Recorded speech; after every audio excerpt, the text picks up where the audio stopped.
Bonjour, bienvenue dans notre balado Parlons-en, créé par des étudiants en technique administrative dans notre cours de gestion de projet.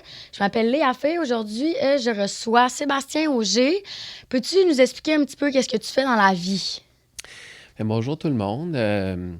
Moi, je suis technicien en travail social, éducateur spécialisé. J'ai fait des études au bac en psychologie. J'ai fait aussi une formation pour devenir psychothérapeute et un diplôme d'études supérieures spécialisé en santé mentale. J'ai travaillé longtemps comme intervenant en santé mentale, mais maintenant, depuis quelques années, je suis enseignant en éducation spécialisée et dans le programme santé mentale au Cégep de Victoriaville. Donc, on a créé un formulaire. Là. Donc, la plupart des questions, c'est des questions demandées par des étudiants du Cégep de Drummondville. Donc, la première question que j'ai pour toi, c'est quels sont les diagnostics de santé mentale les plus présents chez les jeunes de nos jours? Ce qu'on retrouve le plus, puis on a vraiment une montée depuis la COVID, là, je dirais les troubles anxieux, le TDAH, la dépression, je vous dirais. Puis il y a les troubles alimentaires aussi, que c'est en montée. Étant donné que j'ai pas trop de mémoire de chiffres, je me suis emmené des petites notes personnelles. Donc, au niveau des troubles anxieux, en 2023, c'est 20 des jeunes qui ont une hypothèse diagnostique ou un diagnostic de trouble anxieux. Puis ça inclut le TAG, qui est le trouble d'anxiété généralisée, le TOC, qui est le trouble obsessionnel compulsif. Il y en a vraiment plusieurs, des troubles anxieux, là. Au niveau de la dépression, on est autour du 7 ce qui est quand même alarmant parce qu'on était en 4 en 2011. Au niveau des troubles des conduites alimentaires, ça a beaucoup augmenté. On est dans le 5 contrairement à 1,8 en 2011. Donc, c'est vraiment alarmant. Et puis, ce qui pète tous les records, moi-même, j'ai été étonné de voir le chiffre quand je l'ai vu, c'est le TDAH. On est rendu à 25 des jeunes de 5 à 25 ans qui ont un diagnostic de TDAH. Et puis, ça, je trouve ça... j'ai même une certaine critique par rapport à ça, là, dans le sens que si, admettons, tu regardes les critères diagnostiques du TDAH puis du trouble d'anxiété généralisée, ça se ressemble vraiment beaucoup. Donc, il est possible qu'il y ait des jeunes TDAH qui, en fait, c'est peut-être un trouble anxieux. Il y a aussi, je pense, des jeunes qui ont des troubles du comportement et qu'on a tendance à les évaluer TDAH alors que ce n'est pas nécessairement le cas. Bref, c'est un problème qui est tellement difficile à diagnostiquer. Puis il y a tellement d'autres choses qui peuvent expliquer ces comportements-là que je pense qu'on peut se garder une petite critique par rapport à ça.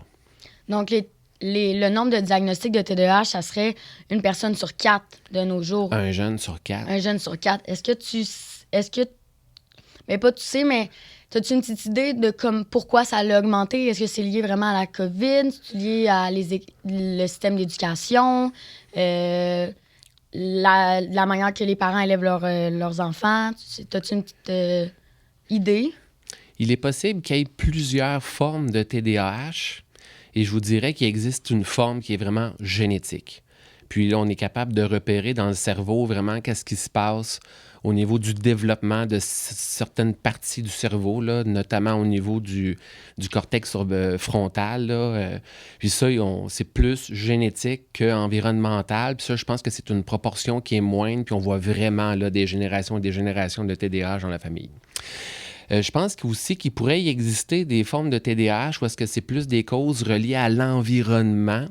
Peut-être que la personne était un petit peu prédisposée, là, mais effectivement, je vous dirais, un enfant qui aurait grandi avec des parents très préoccupés, donc des parents très distraits.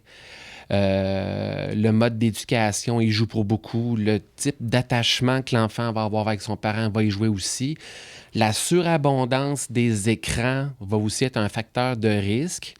Puis c'est pas nécessairement le fait de s'asseoir devant la TV pour écouter un documentaire sur les plantes, là. Aujourd'hui, c'est des écrans avec des contenus incroyablement stimulants. C'est des petits vidéos très rapides avec des contenus un petit peu fast-food, là, donc pas super nutritifs pour la santé mentale. Donc l'enfant est bombardé d'informations et de toutes sortes de formes de stimulation. Donc quand vient le temps de rester assis en classe à écouter un prof parler comme moi, ça peut devenir plate sur un moyen temps parce qu'il manque cette espèce de stimulation-là.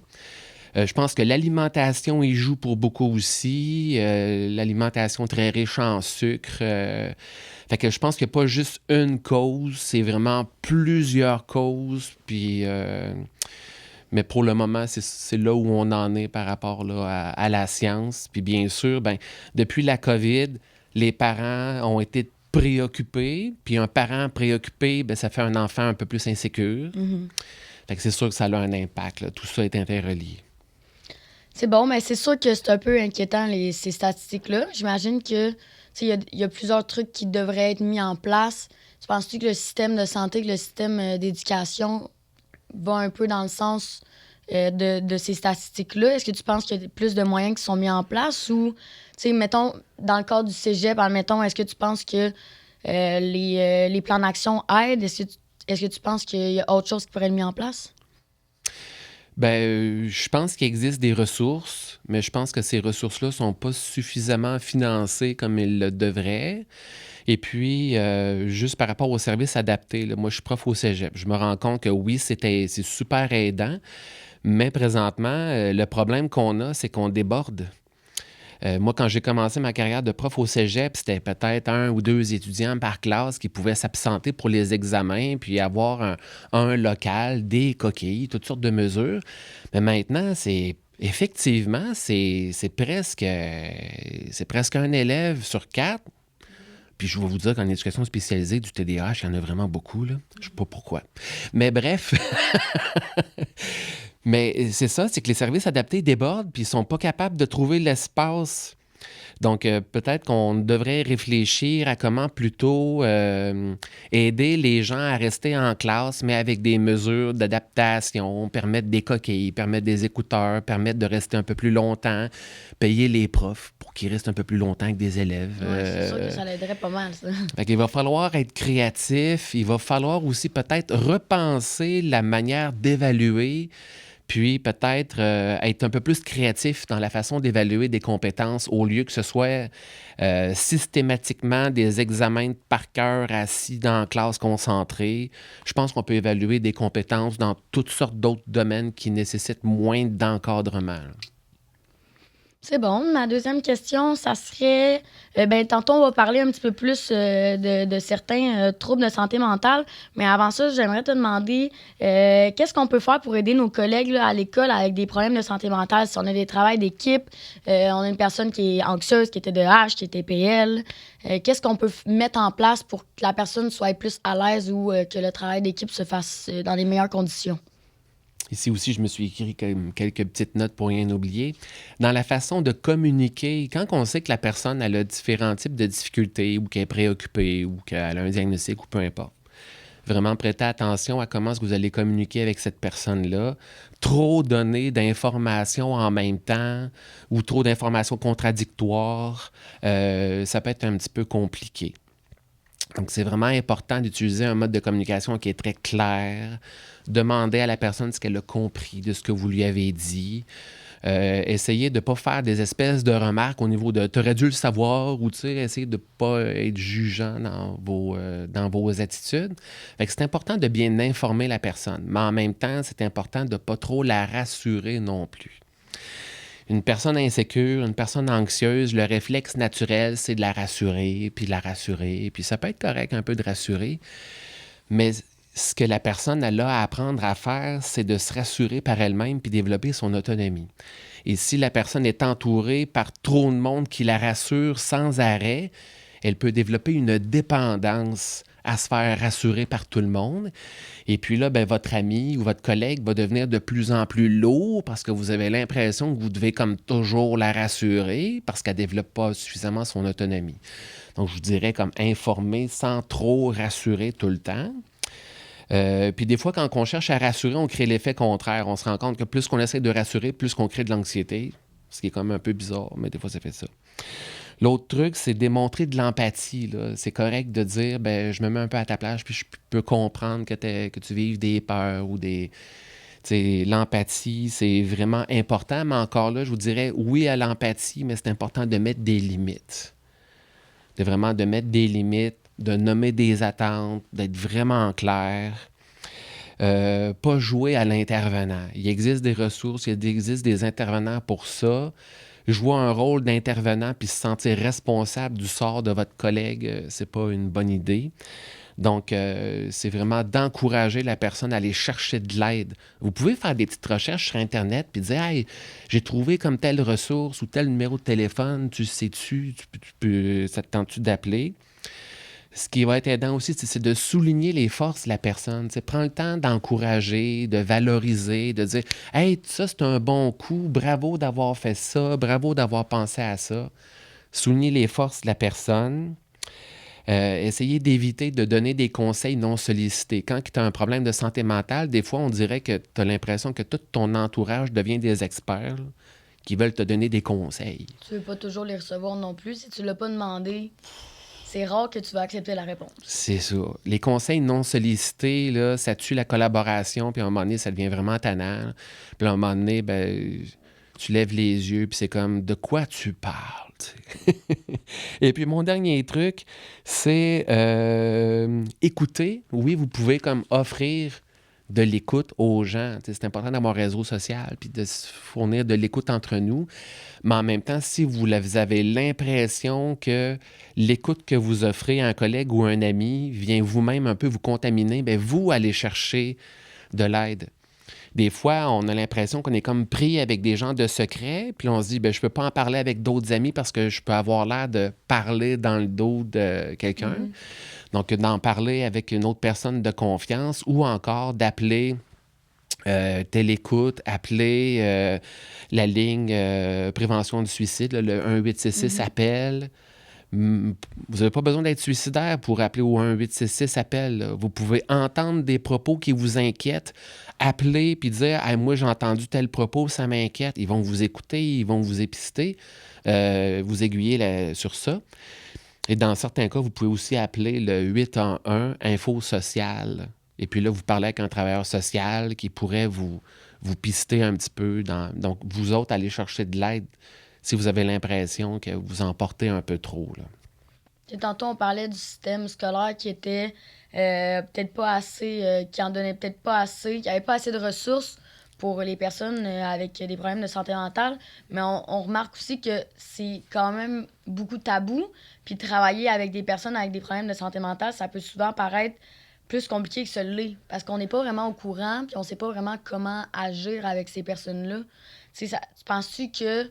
Ben, je sais un peu quelle réponse tu vas me donner, mais tu penses-tu que c'est assez parlé? Est-ce que tu penses que... Tu sais, dès le secondaire, on a des conférences qui viennent à l'école, mais est-ce que tu penses que ça devrait être plus poussé, qu'on puisse plus être au courant de comment s'entraider ensemble?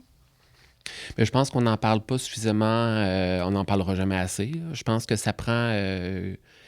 je crois beaucoup en l'approche du témoignage, donc des personnes qui osent faire des témoignages en public pour parler de comment est-ce qu'eux vivent la problématique qu'ils vivent, comment est-ce qu'ils vivent ça.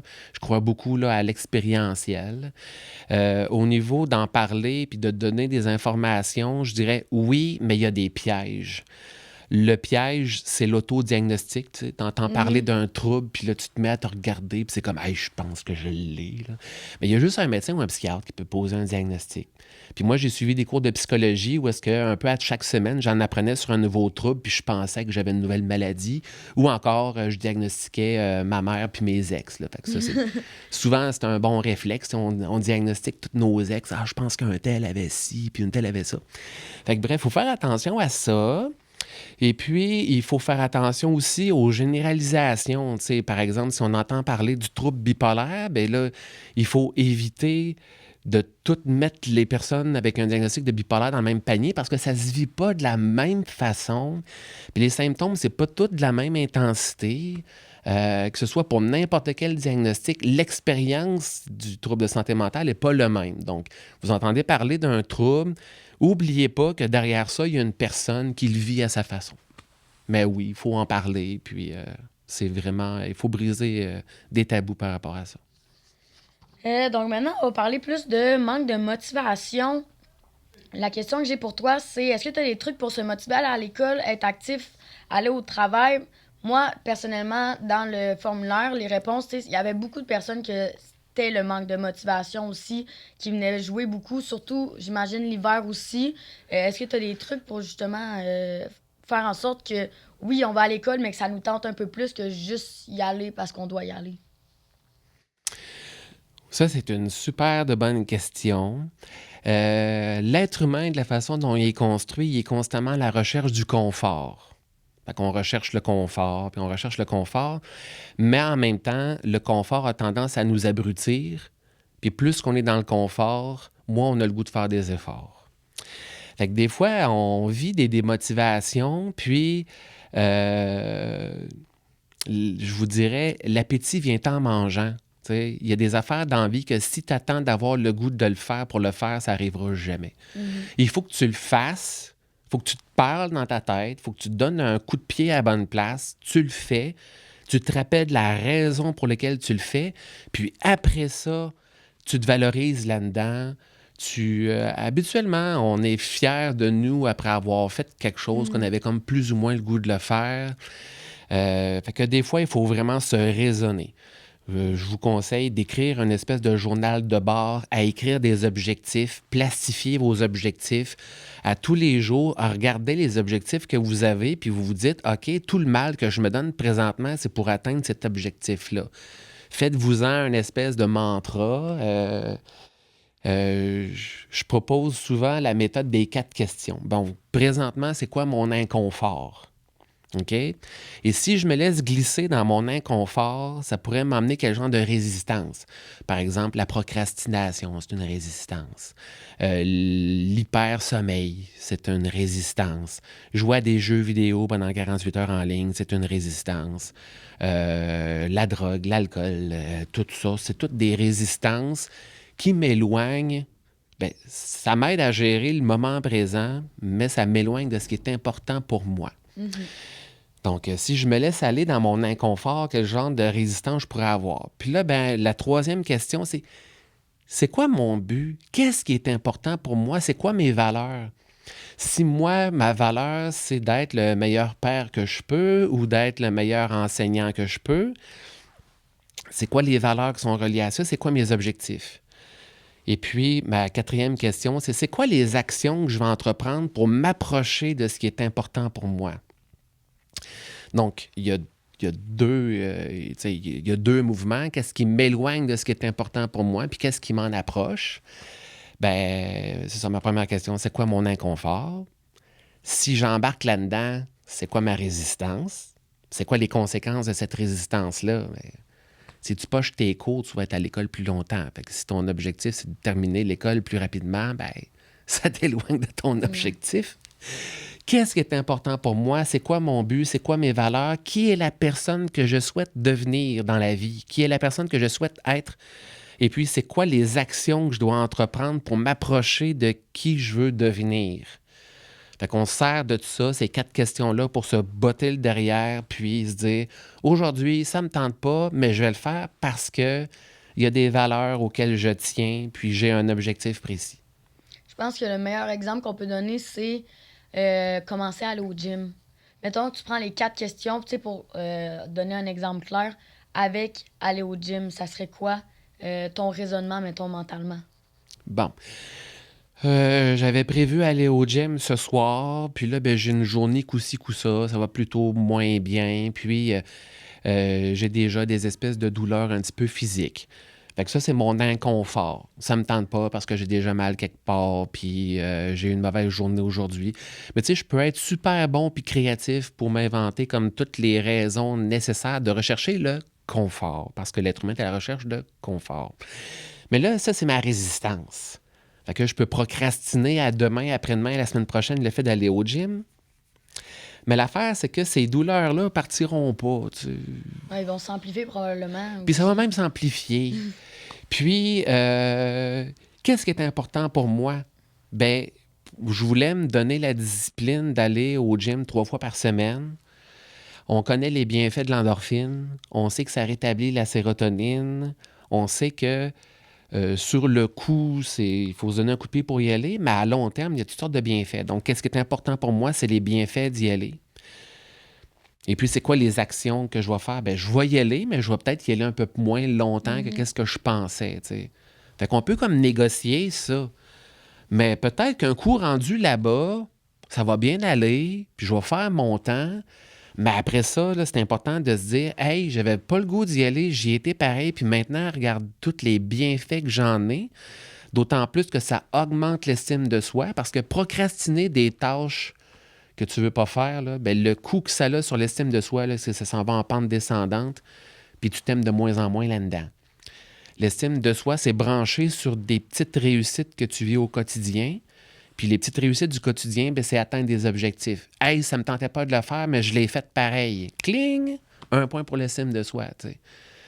Puis ça, ben, faut vraiment être aux aguets parce que l'envie du confort est tellement grand, mais en même temps, c'est ça qui nous rend ultra sédentaires, qu'on mange n'importe quoi puis qu'on fout rien. Et puis ça nous rend encore plus sensibles à l'inconfort. On perd notre tolérance à la douleur, on perd notre tolérance à la souffrance, puis là, ben, on vire dans un engrenage vraiment pas cool. Mais je pense que l'exemple du gym, c'est vraiment comme l'exemple parfait parce que, tu sais, même moi, je vais au gym avant d'y aller, avant de commencer à t'entraîner, ça te tente jamais, t'as jamais de motivation. Puis c'est une fois être allé une couple de fois que là, ça te tente. Oui. C'est vraiment ça, c'est comme le meilleur exemple. Puis moi, personnellement, des objectifs, des trucs comme ça, tu sais, j'en fais dans ma vie. Les trucs que je pourrais donner, je pense, mettre des objectifs pour tout et n'importe quoi, ça peut paraître bébé, mais c'est tellement bénéfique parce que t'as vraiment l'impression de faire quelque chose, t'as vraiment l'impression d'avancer. Moi, par exemple, mes devoirs, j'ai une tâche pour tous les devoirs que j'ai à faire, puis quand je les coche, mais veux pas, ça me motive parce que je sais que j'ai réussi justement à faire les tâches que j'ai. Tu sais, dans ma tête, si je le cocherais pas, c'est comme si j'avais pas nécessairement avancé. Ça peut paraître bébé, mais pour le cerveau, moi, en tout cas, ça m'aide vraiment comme à continuer à faire mes travaux et tout, là. Oui, c'est vraiment valorisant de regarder une liste de tâches puis de mettre des crochets sur c'est fait, c'est fait, c'est fait. Ça s'accompagne d'un petit sentiment de bonheur. Maintenant, on va parler de TPL, le trouble de la personnalité limite. Je suis vraiment surprise parce que j'ai l'impression qu'il y a vraiment peu de personnes qui savent c'est quoi. C'est beaucoup mélangé aussi avec la bipolarité. Il y a beaucoup de personnes qui savent pas faire la différence entre les deux. Fait que tu veux-tu me faire une petite définition, là, courte du TPL, puis bien le distinguer avec la bipolarité aussi, là? OK.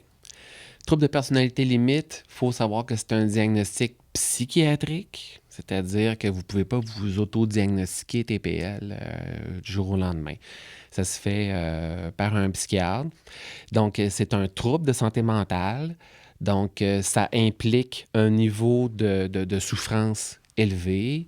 Ça implique aussi que la personne elle a de la difficulté à fonctionner dans plusieurs domaines de sa vie. Et puis, au niveau du TPL, ben, on ne devient pas TPL à 32 ans. Là. On ne devient pas TPL à 25 ans. C'est quelque chose qui accompagne la trajectoire développementale. Tu te développes comme ça. C'est un trouble de la personnalité. Puis la personnalité, ben, ça se développe au cours de l'enfance, de l'adolescence, puis ça se cristallise au début de l'âge adulte. Ce qu'on sait du TPL, c'est que c'est essentiellement, je vais un peu parler en jargon d'intervenant, mais vous allez comprendre. C'est un trouble de dysrégulation des émotions. Donc, à la base, c'est des gens qui ont de la difficulté à réguler des émotions. Et puis, il y aurait une caractéristique génétique de ça. Donc, c'est des enfants qui viennent au monde avec ce qu'on appelle une vulnérabilité émotionnelle. C'est-à-dire que c'est des enfants chez qui que l'émotion vient plus rapidement que chez la moyenne des gens. Et lorsqu'elle arrive, elle est plus intense que la moyenne des gens et le retour au calme se fait plus lentement. Donc, imaginez un verre d'eau qui est plein. Un être humain développemental typique aurait plusieurs trous dans son verre. Donc, quand tu rajoutes de l'eau dedans, ben, l'eau s'évacue par les trous puis ça déborde rarement. Mais c'est sûr qu'un être humain, n'importe quel être humain, tu peux le faire déborder. Là. Tout le monde peut déborder dans la vie. Sauf que dans le verre d'une personne qui vit avec un TPL, il n'y a pas suffisamment de trous. Donc, l'eau monte, puis l'eau monte, puis l'eau monte, mais il n'y a pas de retour au calme. Donc, à un moment donné, il va se passer dans sa journée un petit événement anodin, puis là, ça va déborder. Puis là, tout le monde, l'entourage, va comme faire, mais pourquoi que la personne pète sa coche pour ça? Il me semble que c'est pas grand-chose. Puis là, on a comme une espèce de crise de rage. Mais dans les faits, c'est que le verre est déjà plein parce que c'est pas vidé. Fait que ça prend des fois une goutte d'eau qui fait comme déborder la patente. Contrairement à un autre être humain que, au fur et à mesure que les émotions viennent, ben ça diminue. Fait que comme ça, tu peux rajouter de l'eau, puis tu peux en rajouter, tu peux en rajouter. Donc, il y a une vulnérabilité émotionnelle qui est là. Puis l'autre partie, ben, c'est ce qu'on appelle l'environnement invalidant. C'est que c'est des personnes qui se sont senties, pour toutes sortes de raisons, invalidées dans leurs émotions durant leur enfance et durant leur adolescence.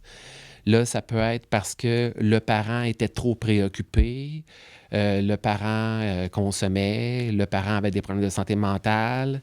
Il y a des fois, c'est des personnes qui vivent de la négligence, de l'abandon, de différents types d'abus.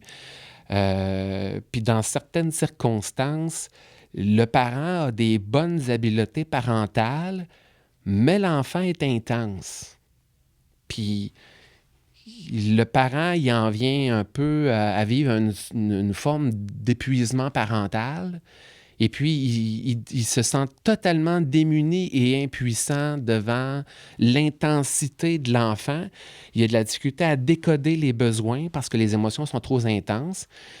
Et puis, c'est pour ça que, par exemple, un enfant qui a un TDAH ou tout type d'autres problématiques qui amènent beaucoup d'impulsivité puis des émotions intenses, ben des fois, l'enfant, il se sent invalidé, mais des fois, c'est ça. C'est parce que le parent ne veut rien savoir de son enfant. Des fois, c'est parce que le parent est très malhabile.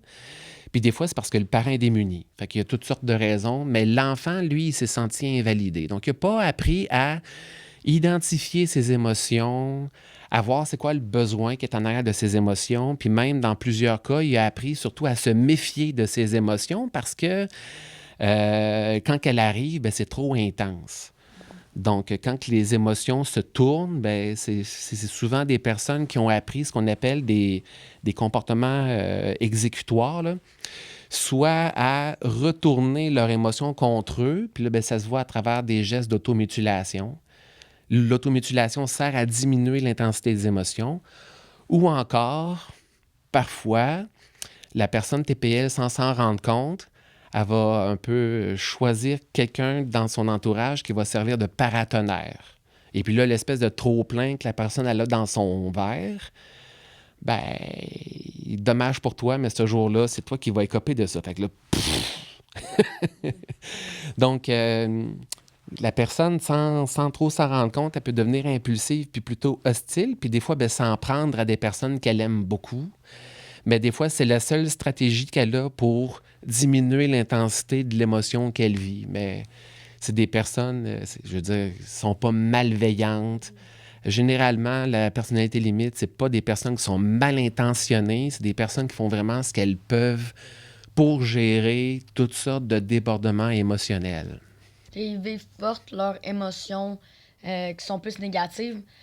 Ils vont s'en prendre des fois à les personnes qui aiment, mais leurs émotions positives, ils les vivent fortes aussi, tu sais. Ah, c'est ça. Ça va être des fois des euphories intenses que tu te dis, OK, c'est intense. Des fois, c'est de la peine, mais c'est pas juste de la peine, c'est de la détresse. Des fois, c'est pas juste de l'ennui, c'est un vide qui t'arrache le dedans. C'est pas juste de la colère, c'est de la rage. Donc, toutes les émotions sont un peu disproportionnées. Puis des fois, la personne, elle passe très rapidement d'une émotion à l'autre. C'est comme si ça allait super bien, là. Puis là, à un moment donné, on voit d'en face de la personne que ça va plus bien du tout. Puis là, la personne, on dirait qu'elle change d'état d'esprit. Puis là, on se demande, bien, qu'est-ce qui s'est passé? Puis des fois, bien, la personne, elle ne le sait même pas elle-même. Qu'est-ce qui a déclenché ça? La personne semblait aller bien, puis là, elle a l'air un peu plus déprimée. Puis des fois, la personne, elle va dire, bien, je ne sais même pas qu'est-ce qui m'arrive. Donc, c'est ça. C'est des émotions un peu en dents de scie. Ça peut être difficile à comprendre pour les membres de l'entourage, mais la personne elle-même qui le vit a de la difficulté à se comprendre là-dedans. Là. Puis, mettons une phrase vite pour le différencier de la bipolarité. Le trouble bipolaire, c'est un trouble de l'humeur qui a des causes totalement différentes que le trouble de personnalité limite. Là, on est vraiment dans un débalancement neurochimique dans le cerveau. Trouble de personnalité limite, on n'est pas dans un débalancement neurochimique du cerveau. On est plus dans... il y a des structures du cerveau responsables de la régulation des émotions qui ne se sont pas développées comme elles le devraient. Puis quand même que tu donnerais du lithium ou de l'épival à quelqu'un qui est bipolaire, quelqu'un qui est TPL, ça ne fera pas grand-chose. OK. Alors que quelqu'un qui est bipolaire, bien là, si tu donnes ce qu'on appelle un thymorégulateur, c'est un médicament qui régule l'humeur, ça va stabiliser la maladie. Parce que c'est vraiment chimique, là. Il y a des débalancements de sérotonine qui sont associés à ça. Et puis, on va voir, habituellement, chez la personne bipolaire, on va voir des variations assez durables dans le temps. Quelqu'un va être, par exemple, 3-4 semaines en high, 2 semaines en dépression. Et puis, il faut qu'il y ait une période de dépression majeure assez marquée, là, avec plusieurs semaines de dépression majeure. Et puis, plusieurs semaines aussi là, d'épisodes, ce qu'on appelle le high, là, qui est la manie là, du trouble bipolaire.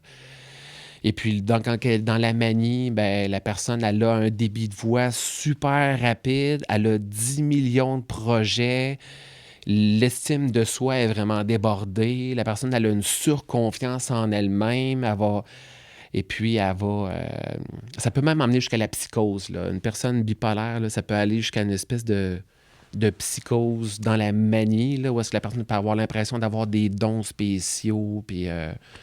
ou encore d'hériter d'un riche prince d'Afrique. Je ne sais pas trop, ça peut être à peu près n'importe quoi. Et puis, dans la dépression, ben là, ça prend vraiment tous les critères du trouble dépressif majeur. Puis, c'est ça. Si on prescrit un thymorégulateur, d'habitude, ça se stabilise. Ceci dit, c'est possible d'avoir un trouble de la personnalité limite et aussi un trouble bipolaire. Ça, c'est plus touché, ça. C'est plus touché. Mais là, ce qu'on voit dans ce temps-là, souvent, c'est que c'est le trouble bipolaire qui prend plus de place. On médicamente pour le trouble bipolaire, puis on se rend compte que la personne continue à jouer du ping-pong avec ses émotions. C'est compliqué, le domaine de la santé mentale, puis il y a toutes sortes de combinaisons possibles. Et quels sont les défis, là, les principaux défis que les personnes atteintes de TPL vivent à l'école et au travail, là? Ben, c'est ça. Je vous ai parlé là, de ce qu'on appelle la labilité émotionnelle, là, donc l'instabilité des émotions. Les personnes vont vivre beaucoup d'insécurité, de séparation, donc vont être très préoccupées par l'ensemble des relations qu'ils vivent, là. C'est des personnes préoccupées. Ils sont constamment préoccupés. L'autre s'éloigne, mais est-ce qu'il va m'abandonner? L'autre s'approche, mais qu'est-ce qu'il me veut? Donc, mais je dirais que le thème de l'abandon puis du rejet, c'est quelque chose là, de très présent chez la personne TPL. Gérer l'impulsivité et la prise de risque va être quelque chose d'important aussi. Je m'étais noté aussi quelques aspects pour ne pas les oublier, là. Donc, c'est souvent des relations interpersonnelles qui sont très intenses puis très instables avec des schémas d'abandon. Mm-hmm. La personne TPL doit apprendre vraiment là, à s'auto-observer là-dedans, là. Donc, c'est quoi les pensées qui me viennent à l'esprit? Est-ce que c'est ma sensibilité à l'abandon? Est-ce que je vais vraiment me faire abandonner? Puis, il faut que la personne apprenne à se rassurer. De développer la tolérance à la frustration aussi. C'est un défi généralement pour la personne TPL. Et puis, j'ai écrit aussi se responsabiliser de ses comportements plutôt que d'adopter une pensée clivée. Puis là, je vais vous dire, c'est quoi une pensée clivée, là? Une personne TPL a tendance à concevoir un peu le monde en termes de tout blanc, tout noir. Il n'y a pas vraiment de zone grise. Et puis, des fois, sur le coup de l'émotion, elle peut en venir une espèce de représentation où est-ce que moi, je suis bon, puis les autres sont tous mauvais. OK? On s'entend que dans la vraie vie, la nuance est peut-être plus grise que ça. Puis des fois, c'est une perception du monde parce que moi, je suis entièrement mauvais, puis les autres sont entièrement bons. Donc souvent, on voit ça, des modes de pensée, tout blanc, tout noir, tout bon, tout mauvais, je t'aime, je t'haïs. Fait que des fois, ben, c'est ça. C'est en maturant qu'on apprend à se voir aller, puis qu'on apprend à prendre un pas de recul par rapport à des modes de pensée. Et puis, on se parle pour essayer de se raisonner, là. Ça se pourrait-tu que la réalité soit plus grise que ça? Puis c'est quoi, moi, mes responsabilités dans cette situation-là? Fait que je dirais que ça, c'est un défi, mais c'est ça. Ça demande du travail sur soi. Ça va être les travaux d'équipe et les relations plus interpersonnelles avec les gens qui vont être plus difficiles, dans le fond. Ouais. C'est que sans s'en rendre compte, des fois, la personne vivant avec un TPL, elle peut être blessante dans sa façon de parler, mais c'est pas son intention, mais ça sort comme ça. Puis, à l'inverse, la personne TPL a tendance à être hyper sensible à tout ce qui pourrait s'apparenter à de la méchanceté contre elle. Puis des fois, c'est pas le cas, mais des fois, la personne, elle va y voir quand même de la méchanceté, du jugement, des reproches. Euh, Fait que ça, c'est un espèce de défi, là. La personne TPL a régulé ses émotions, puis a essayé de mettre un filtre, parce que des fois, il y a comme une absence de filtre dans la façon de dire les choses. Ouais. Donc, de développer des habiletés en communication.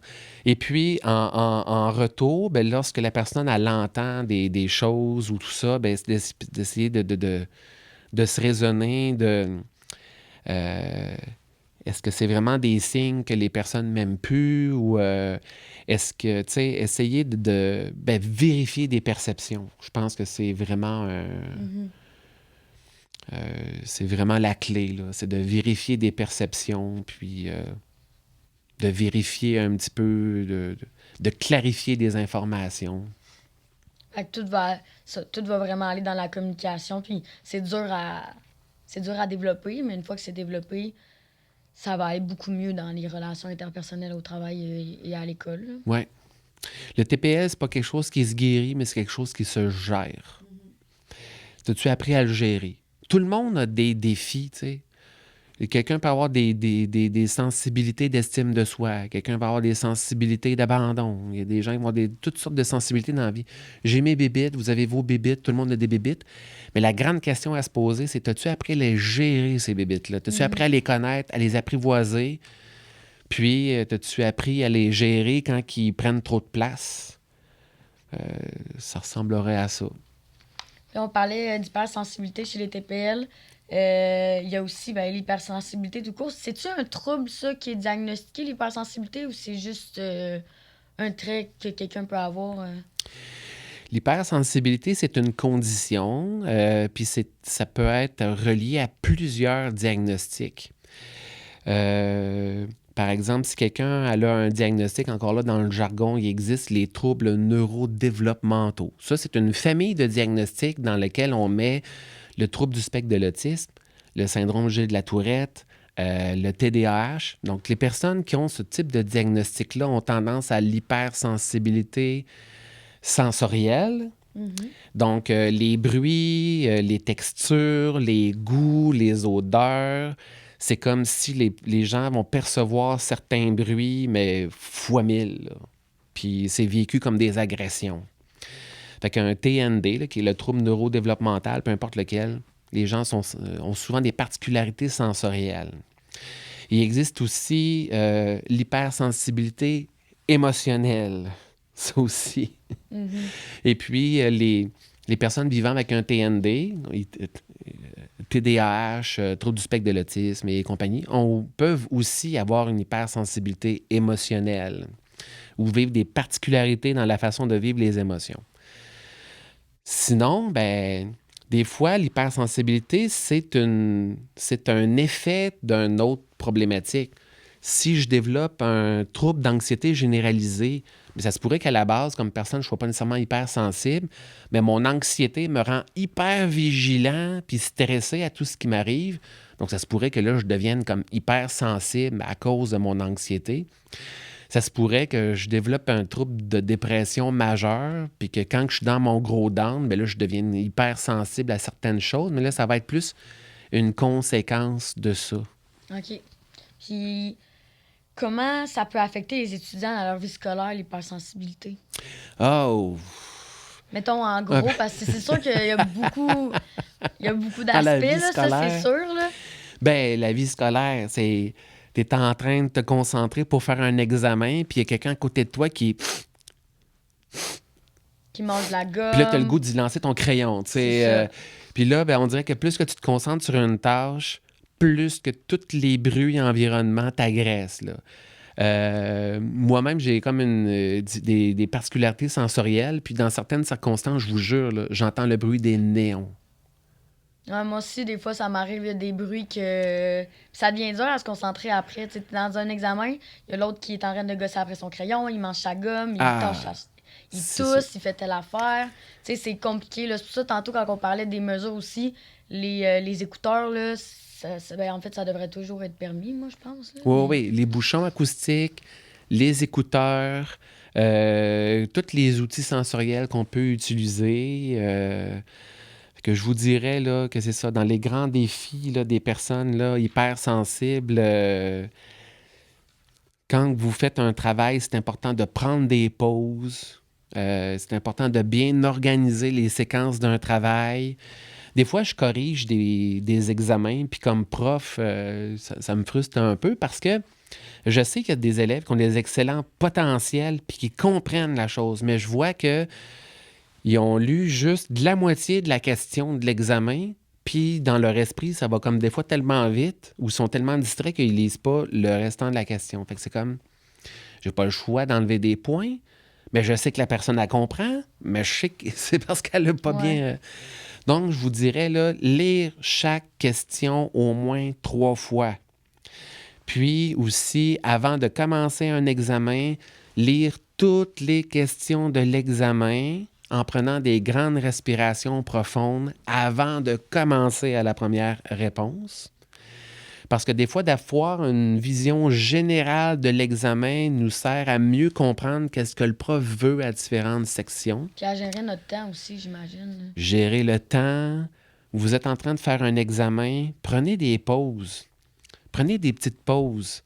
Il y a des personnes qui se donnent le truc, par exemple, de je me concentre pendant 15 minutes, après ça, je prends une pause de 1 à 2 minutes, par exemple. Mais lorsque vous allez revenir à la tâche, vous allez être plus concentré. Parce que trop concentré sur une tâche trop longtemps, des fois, ça nous joue des tours. Puis là, ben, les petits trucs que je donne souvent, c'est sûr que ça a l'air un peu étrange de faire ça en classe, mais on s'en fout de ce que les On gens s'en peuvent fout. penser. Il y a le truc des doigts. Tu te concentres pendant un certain temps sur ton examen, puis après ça, bien, tu comptes jusqu'à 4 en te touchant le bout des doigts. Genre 1, 2, 3, 4, 1, 2, 3, 4. Ben là, t'as pas besoin de le nommer à voix haute, là. Compte dans ta tête, parce que sinon, tu peux gosser un peu trop de monde Ouais, autour de toi, là. Donc, c'est une technique de centration où est-ce que tu te concentres sur l'effet de toucher le bout de tes doigts, puis tu fais quelques séquences. Tu n'as pas besoin d'avoir un petit outil sensoriel, là. Tu peux utiliser le bout de tes mais doigts, notre puis là, tu corps comptes est jusqu'à... exactement. Tu sais, oui, il y avait les hand spinners, toutes les fidgets comme ça, mais en tant que tel, notre corps peut servir exactement de ça aussi, là, les doigts, tu sais, les Oui. mains. Puis, il y a la technique des 5 sens aussi, là. Donc, tu prends un temps d'arrêt, tu regardes un petit peu ton environnement, puis c'est comme présentement, par exemple, je nomme dans ma tête, là, 5 objets que je peux voir. Fait que je vois, par exemple, l'agrafeuse sur le bureau du prof, telle efface sur le bureau de la personne à côté de moi. Donc, tu donnes ton attention à certains éléments de ton environnement, puis ça te permet de te recentrer. Puis après ça, ben, tu reviens à la tâche, tu es mieux concentré, puis tout ça. Tu vas moins porter attention aux autres éléments quand tu vas faire ton examen parce que tu vas les avoir nommés. Oui. Que ça aussi, ça peut pas mal aider. Et dernier truc, Ouais. la respiration. La respiration, c'est la clé. La respiration, c'est la vie. OK? Et puis, quand on est stressé, on a toute une espèce de réflexe de respirer par le thorax. OK? Mais cette respiration-là qui vient du haut du corps a tendance à limiter le taux d'oxygène dans le sang. Et puis, si vous n'avez pas suffisamment d'oxygène au cerveau, bien, vous manquez de concentration puis d'attention. On n'aime pas ça, avoir des petites bédaines dans la vie. OK? On n'aime pas ça respirer par le ventre parce que ça nous donne l'impression d'avoir un petit bédon. Mais là, on s'en fout, OK? C'est important de prendre des respirations abdominales parce que c'est ces respirations-là qui nous donnent le plus d'oxygène dans le cerveau. Plus d'oxygène, plus d'attention, plus de concentration. Donc, la respiration, la clé. Puis ma question, ben, les stratégies que les gens, les étudiants hypersensibles peuvent appliquer, t'en as un peu parlé, pour gérer les émotions puis les émotions fortes, tu penses pas mal les mêmes trucs que tu appliquerais? Est-ce qu'il y en a d'autres que tu appliquerais? Pour gérer les émotions fortes, c'est sûr que généralement, prendre un pas de recul est une bonne idée, là. Donc, la technique du stop, je me retire, je prends le temps comme d'écouter l'émotion. Ayez en tête que l'émotion est toujours le messager d'un besoin qui est non répondu. Si j'ai peur, c'est parce que j'ai besoin d'être rassuré. Si je suis en colère, c'est parce que j'ai besoin d'être respecté. Donc, essayez d'identifier un petit peu dans les émotions de base, tu sais, peur, colère, tristesse, qu'est-ce qui se passe. Augmentez votre niveau de tolérance à cette émotion-là sans chercher à la changer ou à la modifier, tu sais. Parce que ça, c'est un messager, l'émotion, là. Et elle a besoin d'être écoutée, sinon ça va revenir d'une façon ou d'une autre. Et puis se questionner sur c'est quoi mon besoin là-dedans, là. Donc, si je me rends compte que je suis en colère parce que j'ai un besoin d'être respecté, là, qu'est-ce que je vais faire pour me faire respecter dans cette situation-là? Tu sais, quand tu vis une technique d'impact que j'utilise souvent en relation d'aide, là, c'est la technique de la main, là. Tu sais, quand tu vis une émotion intense, ta main, tu peux t'en servir pour frapper ou te frapper, là. Mais tu peux aussi t'en servir pour trouver des solutions. Fait que, grosso modo, c'est je prends mon pas de recul, OK, pour, de un, identifier ce que je vis. OK? C'est quoi mon besoin? C'est quoi le problème? OK? Puis le problème, c'est pas les autres. OK? Parce que si tu rumines le fait que le problème, c'est les autres, tu n'as pas de pouvoir sur les autres, fait que tu vas toujours être enragé parce que tu n'as pas de contrôle sur personne dans la vie. Fait que c'est quoi mon besoin? Et puis, par rapport au fait que j'ai identifié un besoin à ce moment-là, j'ai comme 3 options. Réfléchissez à 3 options. Option 1, option 2, option 3. OK. On n'aime pas l'option 2 dans le fond. Mais tu sais, des fois, l'option 2, elle fait juste du bien d'y penser. OK? Mais il faut pas nécessairement tout le temps la sortir. Mon option 2, là, ça, c'est une fantaisie. Je peux me permettre d'y penser, ça me fait du bien, mais c'est comme, non, c'est pas nécessairement une bonne stratégie. OK? Ouais, c'est sûr. Surtout dans le cadre scolaire, c'est peut-être pas la meilleure des solutions. Non, c'est ça. Mais des fois, ça fait juste du bien d'y penser. Ça s'appelle un fantasme. OK? Fait que là, je m'assure toujours qu'avoir comme 3 options. Puis dans ces 3 options-là, ben ça peut être correct s'il y en a une option qui n'est pas trop réaliste, mettons, mais que c'est juste une belle fantaisie. Et puis après ça, ben, il y a mon petit doigt. C'est quoi ma meilleure solution? C'est mon petit doigt qui me l'a dit. Des fois, il y a dans mes 3 options la meilleure solution. Puis des fois, je me rends compte que il faut que je fasse un mix de différents types de solutions ensemble. Donc, quand que j'ai une émotion forte, je me retire, j'écoute ce qui se passe, c'est quoi mon besoin, 3 options pour répondre à ce besoin-là, puis ma meilleure option. C'est une espèce d'outil visuel qu'on enseigne aussi dans d'autres contextes là, en éducation spécialisée. Écrire un journal de bord. Le truc aussi d'écrire une lettre fictive. Tu es bien fâché ou tu es bien émotif dans une situation, ben prends une feuille, un crayon, puis vas-y d'une lettre où est-ce que tu n'as pas de filtre, OK? Laisse-toi écrire vraiment tout ce qui te passe par la tête. Par la suite, ben éloigne-toi de ta lettre, va prendre une marche, prends des respirations, va faire d'autres choses. Puis après ça, reviens, relis ce que tu as écrit, puis tombe en mode un peu plus réflexif. OK? Encore ça, c'est une façon de prendre un pas de recul pour se réguler, pour réfléchir, pour nuancer des affaires dans l'affaire. Mais cette lettre-là, envoie-la jamais pour vrai. Non, là. Tu la déchires, Puis même la déchirer, ça peut faire du bien aussi, parce que justement, l'option 2, ça va un peu la déchirer. Moi, tu sais, mettons, C'était du monde, mettons, qui allait la mettre dans un feu de foyer, mettons, qui allait la brûler, qui allait la déchirer, qui allait l'acheter. Ben, veux pas, ça t'aide aussi à te libérer de ce poids-là aussi, un peu. Là. Oui. L'espèce le truc des 4 questions que j'avais parlé tantôt au niveau des émotions fortes, c'est un peu le même principe. De question 1, c'est prendre conscience de la douleur qui est là. De 2, c'est quoi ma résistance? Si je me laisse aller à cette émotion-là, qu'est-ce que je serais tenté de faire? Et puis, me ramener à qu'est-ce qui est important pour moi, qui est la personne que je veux être, qui est l'être humain que je veux devenir, c'est quoi qui est important pour moi, puis quelles actions je dois entreprendre pour me rapprocher de ce qui est important pour moi. Donc, ce que j'ai dit tantôt, ça peut aussi servir là, à réguler des émotions moins évidentes. Que ça serait tout pour aujourd'hui. Merci beaucoup d'être venu. T'avais-tu un petit mot de fin là, que tu voulais faire? Oui, ben en fait, continuez à être intéressé par le sujet, aller chercher l'information, faites attention où vous allez chercher votre information, parce que maintenant, sur Internet, il y a à peu près de tout et du n'importe quoi, là. Si il y a des choses là-dedans qui vous ont allumé, que des choses que j'ai dites aujourd'hui qui ont pu capter votre attention, sachez que je me suis beaucoup inspiré d'un petit livre qui s'appelle Le piège du bonheur, écrit par Dr. Harris. C'est un petit livre qui est écrit en bande dessinée. Et puis, c'est vraiment, ça parle des relations interpersonnelles, ça parle des émotions, ça parle justement de comment est-ce que des fois la recherche de confort nous nuit plus que d'autres choses, là. Donc, le piège du bonheur, je recommande à tous.